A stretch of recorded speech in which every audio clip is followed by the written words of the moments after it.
مشكلة الظلم يا جماعة إنه مش من الحاجات اللي ربنا بيسامح فيها، مش من الغلطات اللي ربنا ممكن يعديها لك. عارف في النيابة لما تروح على ذمة قضية وتثبت براءتك فيها وتاخد إخلاء سبيل، إيه الجملة اللي وكيل النيابة بيقفل بيها المحضر؟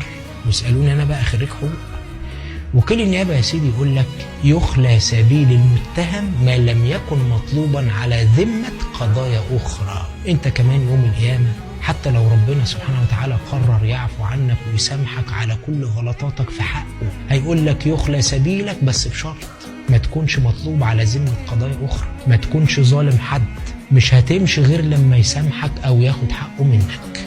يرضيك تقف يوم القيامة قدام ربنا اعمل حسنات الدنيا وبينك وبين الجنة خطوة، وبعدين تلاقي نفسك ظالم ده وواكل حق ده وقاهر ده وجايب سيرة ده، يتلموا عليك كلهم وكل واحد فيهم ياخد حقه من حسناتك.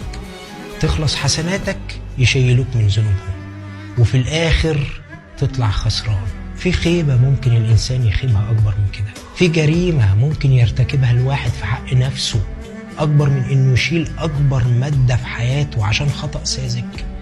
اللي قبلنا قالوا حكمة عظيمة قوي، يا بخت من بات مظلوم وما باتش ظالم. مش دعوة للتفريط في الحقوق قد ما هي حكمة تعلمك إن حتى في أسوأ احتمال لو هتتحط بين اختيارين إنك تظلم حد أو تسيبه يظلمك، أحسن لك تسيبه يظلمك.